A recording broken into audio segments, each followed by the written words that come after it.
आगे क्या कह रहे हैं गुरुदेव, ध्यान से सुनना। और फिर उसको धीरे धीरे धीरे धीरे देखो, अपने पिता को देखो, हमारे लिए कितना कष्ट उठा रहे। क्या कह रहे हैं गुरुदेव? देखो अपने पिता को, देखो हमारे लिए कितना कष्ट उठा रहे हैं। सुनो। और फिर उसको धीरे धीरे धीरे धीरे देखो, अपने पिता को देखो, हमारे लिए कितना कष्ट उठा रहे। भाई हमारा पिता कौन? कबीर भगवान, सारी सृष्टि को उत्पन्न करने वाला एक ही पिता है, जगत पिता। कौन? कबीर भगवान। और गुरुदेव क्या कह रहे हैं? देखो अपने पिता को, हमारे लिए कितना कष्ट उठा रहे हैं। तो अगर वो कबीर पिता डाडी मूछ वाला है तो हमारे लिए आज कहां कष्ट उठा रहा है? बताओ फिर कहां है वो परमात्मा? गुरुदेव कह रहे हैं देखो तुम्हारा बाप तुम्हारे लिए कष्ट उठा रहा है। अगर हमारा बाप वो दाढ़ी मूछ वाला है तो आज वो कहां है? आज हमारे लिए कष्ट कौन उठा रहा है? हमारे गुरुदेव उठा रहे हैं। हमारे गुरुदेव सन 1994 से लोगों की गालियां खा खा के ज्ञान प्रचार कर रहे हैं। 22 महीने सुनारिया की जेल, 11 साल से हिसार की जेल, देशद्रोह की उपाधि ले रखी है, तरह तरह के मुकदमे लोगों ने लगवा रखे हैं। तो हमारे लिए वर्तमान में कष्ट कौन उठा रहा है? सतगुरु रामपाल जी। तो हमारे असल में पिता कौन है? सतगुरु रामपाल जी। अगर वो दाढ़ी मूछ वाला ही कबीर भगवान है तो वो कष्ट क्यों नहीं उठा रहा? कहां है? क्यों नहीं आ रहा सामने? किस बात का डर है? क्या उसने भी काल की तरह कोई कुकर्म कर रखा है जो अपने बच्चों के सामने आने में डर लगता है? अरे काल तो इसलिए नहीं आता कि उसने कुकर्म कर रखा है, उसका भुंडा चेहरा है। फिर कबीर भगवान सामने क्यों नहीं आता? अगर वो दाढ़ी मूछ वाला ही उसका असली रूप है तो उसने क्या भुंडा कर्म कर रखा है? उसको किस बात का डर है? कम से कम अगर वही भगवान है तो अपने बच्चों के सामने तो आए। फिर कब आएगा? तो भाई और बहनों, ओरिजिनल कबीर, अगर कबीर का ओरिजिनल चेहरा देखना है जो सचखंड में बैठा है अपने एक रूप में, तो सतगुरु रामपाल जी का चेहरा देख लो। ये ओरिजिनल चेहरा है। और 8 सितंबर 1951 को अपनों के दुख में दुखी होकर यह कबीर भगवान धरती पर आ चुका है। सतगुरु रामपाल जी रियल कबीर गोड। गुरुदेव कह रहे हैं देखो देखो अपने बाप को, हमारे लिए कितने कष्ट उठा रहे हैं, यानी वर्तमान में उठा रहे हैं। तो वर्तमान में कौन उठा रहा भाई? गुरुदेव उठा रहे हैं। तो हमारा पिता कौन? कबीर भगवान कौन? सतगुरु रामपाल जी। तो भाई बहन, जितना जल्दी अपने बाप को, अपने ओरिजिनल बाप को जितना जल्दी पहचान जितना जल्दी पहचान लोगे उतना ही जल्दी हमारा भला, हमारा फायदा। नहीं तो भैया ये परमात्मा कभी भी खुलकर नहीं कहेगा कि मैं कबीर हूं, मैं भगवान हूं, मैं परमात्मा हूं। और दाढ़ी मूछ वाली कबीर की फोटो को फाड़ दो या घर से बाहर निकाल दो, इस उम्मीद में मत रहना। खुद ही फाड़नी पड़ेगी, खुद ही उस फोटो को घर से बाहर निकालना पड़ेगा, खुद ही अपने गुरु को परमात्मा समझकर उनकी भक्ति करनी पड़ेगी, उनकी आरतियां उतारनी पड़ेंगी, उनको भोग लगाना पड़ेगा, उनको चवर करना पड़ेगा, उनकी चरण सेवा करनी पड़ेगी, उनके चरण धो धो के रोजाना चरणामृत पीना पड़ेगा। वो सफेद बोतल वाला चरणामृत काम नहीं करेगा वे। वो उसी समय तक थोड़ा बहुत काम करता है जब तक आपको गुरु की पहचान नहीं है। जिस दिन आपको गुरु की पहचान हो जाएगी ना, उस दिन फिर वो बोतल वाला चरणामृत काम नहीं करेगा। रोजाना चरणामृत हो, जो रोजाना बनाओ अपने गुरुदेव के चरण धो धो के ले आओ। बड़ी सी थाली 1 लोटा ले आओ। सुबह उठते ही नित्य नियम से पहले या बाद में जैसे भी समय मिले परमात्मा के चरण धो के चरणामृत पियो। साधारण पानी उसके बाद पीना, पहले चरणामृत, नित उठ चरणा अमृत लेऊं, तब बात बनेगी। अरे ये चरणामृत, अरे ये तो बड़ों बड़ों को नसीब नहीं, बड़ों बड़ों को, ब्रह्मा विष्णु महेश को नसीब नहीं ये चरणामृत। आने वाले समय में पैसे में बिकेगा, पैसे में, पैसे में। क्योंकि गुरुदेव के सतलोक जानने के बाद चाहे कितना चरणामृत बना बना के पियो, काम नहीं करेगा। जो पहले का जो बनाया हुआ चरणामृत होगा वो ही चलता रहेगा, वो खत्म हो जाएगा। फिर लोग उसी के नाम से डुप्लीकेट कोई भी पानी ला ला के, गंगा जी का जल ला ला के बेचेंगे। ये संत रामपाल जी का ओरिजिनल वाला चरणामृत है, ओरिजिनल वाला, पैसे में बिकेगा, पैसे में। अरे विचार करो, आज इस धरती पर करोड़ों गाय हैं, करोड़ों गाय, उसके बावजूद भी गाय का पेशाब भी पैसे में बिक रहा है। आज धरती पर करोड़ों गाय हैं, उसके बाद भी गाय का पेशाब, गाय का मूत्र पैसे में बिकता है, पैसे में। और जब ये भगवान धरती से चला जाएगा, उसके बाद तुम्हें क्या लगता है, तुम्हें चरणामृत मिलेगा? दुनिया पैसों में खरीद खरीद के पिएगी, पैसों में खरीद खरीद के। लेकिन भाई उस समय चाहे पैसों में खरीदो चाहे कैसे भी पियो, वो कुछ काम नहीं करेगा। फिर केवल एक झूठी आस्था रह जाएगी। जैसे इस ज्ञान से पहले हम लोग मंदिर में जाते थे, कोई मस्जिद में जाता था, मानते थे बस भगवान मिल गया, शांति मिल गई। केवल हमारे मन का वहम था, धोखा था। उस मंदिर में जाकर कोई भगवान नहीं मिलना वलना। तो आने वाले समय में जब सतगुरु रामपाल जी धरती से चले जाएंगे सशरीर अपनी लीला पूरी करके, ये चरणामृत भी पैसे में बिकना शुरू हो जाएगा। ये धर्म भी धंधा बन जाएगा, धर्म भी धंधा, जो वर्तमान में बन गया, वर्तमान में बन गया। अब विचार करो भाई और बहनों, इससे बड़ी काल प्रेरणा क्या होगी सतलोक आश्रम कमेटी वालों के लिए। जगत वाले लोग जो भक्ति के निकट भी नहीं है, नशा भी करते हैं, उन जगत वालों के लिए तो सतलोक आश्रम कमेटी 15-15 लाख के मकान बना रही है। उनके घरों में फ्री में राशन डाल रही है, अलमारी, गैस सिलेंडर, चूल्हा, ना जाने क्या क्या, फ्री में मोटर, पाइप।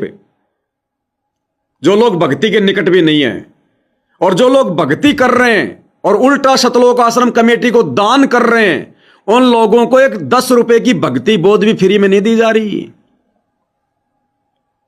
भक्ति करने वाले भक्तों को, दान करने वाले भक्तों को एक 10 रुपए की भक्ति बोध, एक 5 रुपए की सुमरण करने वाली माला भी इन आश्रमों में फ्री में नहीं दी जाती, उसके भी पैसे लिए जाते हैं। और उन जगत वालों के 15-15 लाख के मकान फ्री में बनाए जा रहे हैं।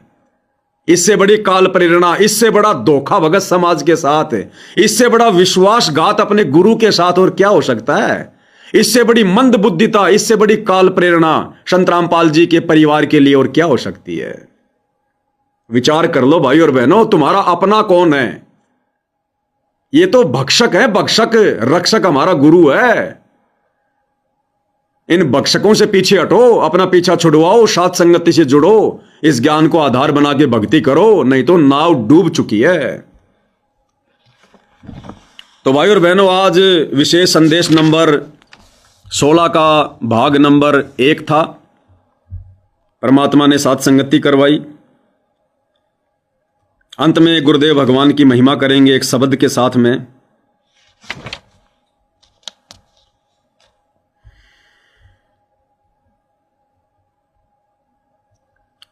मेरा होया गुरु से प्यार बधाई मैं बांटूंगी, पेज नंबर शब्द नंबर 73, पेज नंबर 191।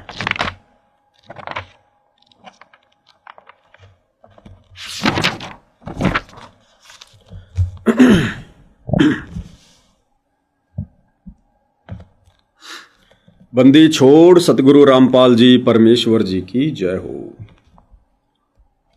मेरा होया गुरु से प्यार बधाई मैं बांटूंगी, ये मेरा होया गुरु से प्यार बधाई मैं बांटूंगी। मेरा होया गुरु से प्यार, बिना गुरु से प्रेम किए। और गुरु से प्रेम कब होगा? जब आप पतिव्रता पद पर आओगे, अपने गुरु के अलावा किसी और में परमात्मा नहीं देखोगे। दो से कभी प्यार नहीं होता। जो इनके महीने में दाढ़ी मूछ वाले कबीर को अपना भगवान बना लो, 8 सितंबर को संत रामपाल जी को भगवान बना लो, गुरु गोविंद की फोटो लगा लो, ऊपर दाढ़ी मूछ वाला कबीर, नीचे संत रामपाल जी, ये दो हो गए। दो नावों में सवारी करने वाला कभी मंजिल को प्राप्त नहीं करता। गुरु गोविंद दो नहीं भाई, जब तक दो समझोगे दो जग में नरक में जाई। तो गुरु से प्रेम कब बनेगा?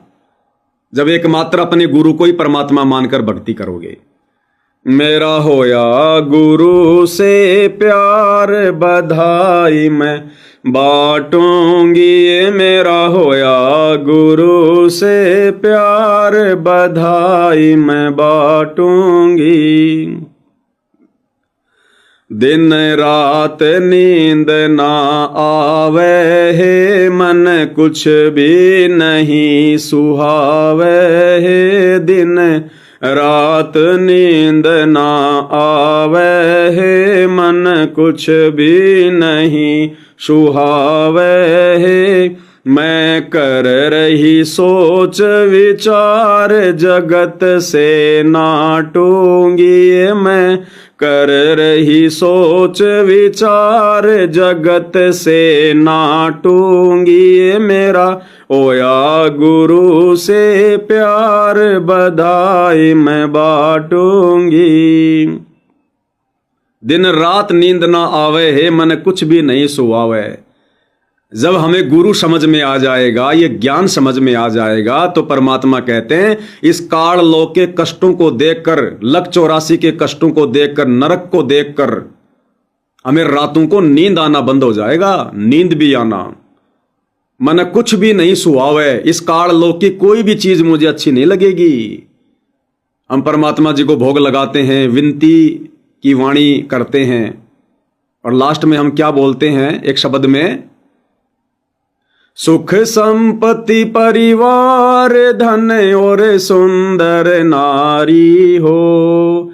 सुख संपत्ति परिवार धन और सुंदर नारी हो। सपने में इच्छा नहीं करूं गुरु आण तुम्हारी हो। सपने में इच्छा नहीं करूं गुरु आण तुम्हारी हो।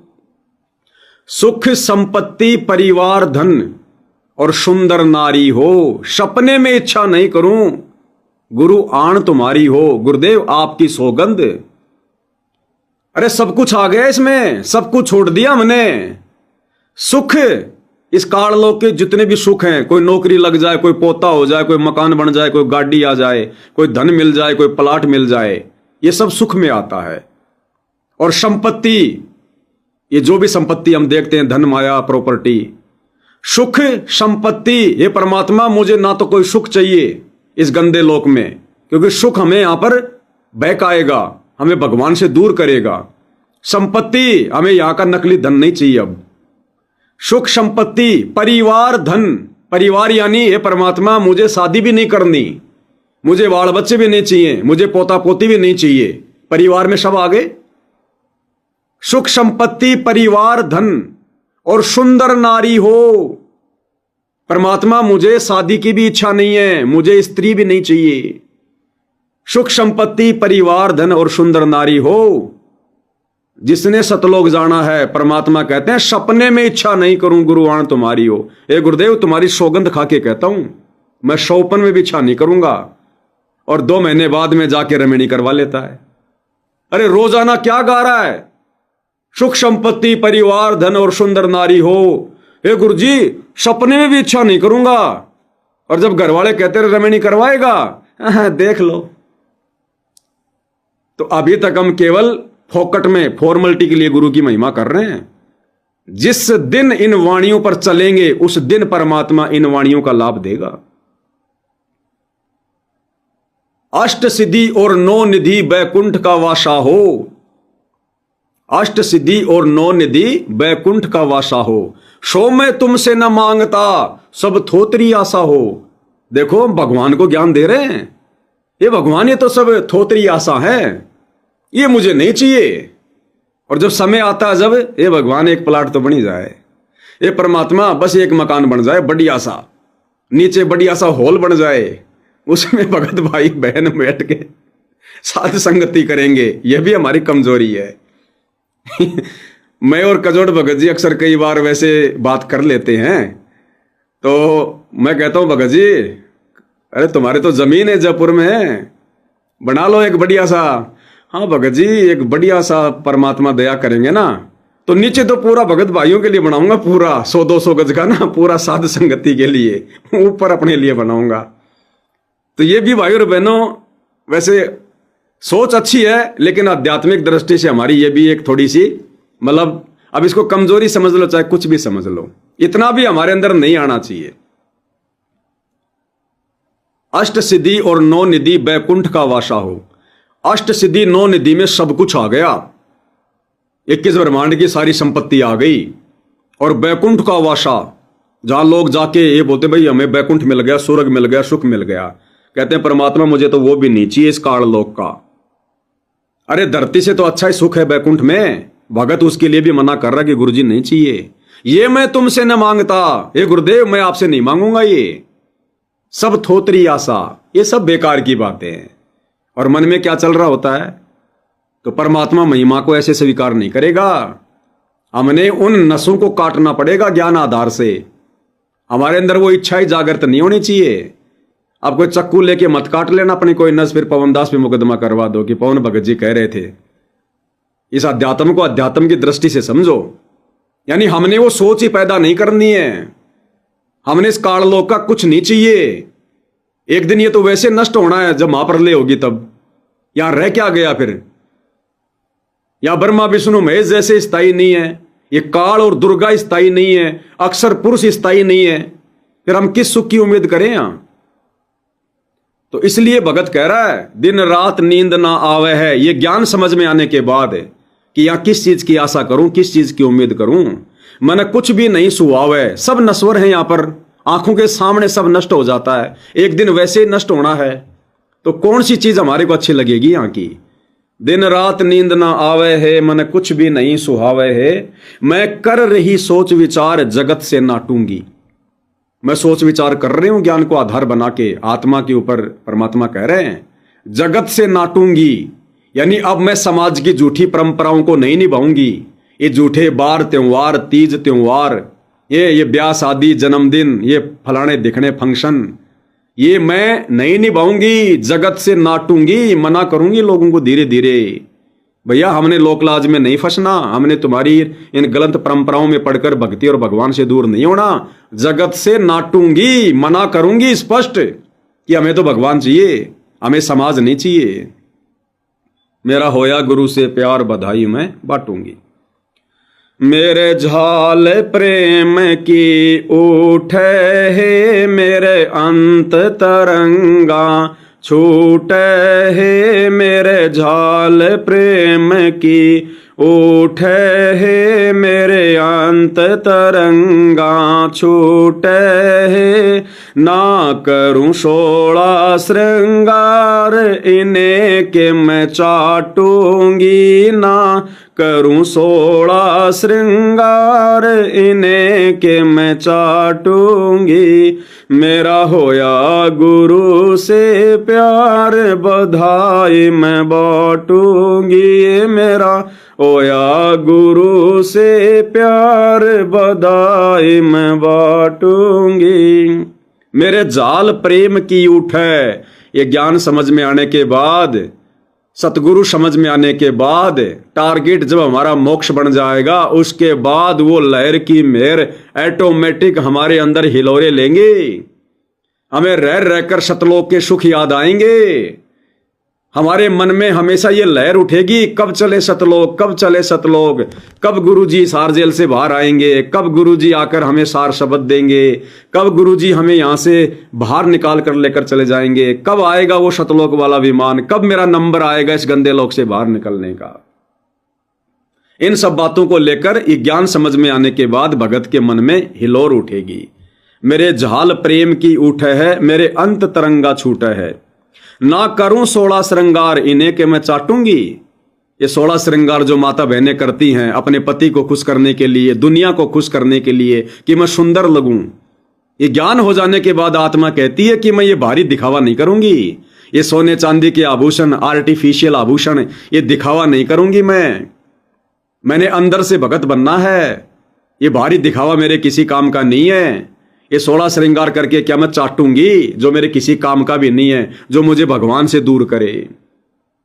तो मालिक कहते हैं अकल अलुणे दीखते सर्व अकल के मूल, हरदम रटे हरि नाम को ये झूल है अनहद झूल। भगत होता है वो बावड़ा सा ही होता है, वो ज्यादा समाज में घुसा हुआ नहीं होता, ज्यादा चतुर, ज्यादा शाना नहीं होता। वो भगवान पर विश्वास करने वाला होता है, सीधा साधा होता है, नेक नीति ईमानदारी से चलता है, और ऐसी आत्मा ही सतगुरु को पसंद होती है।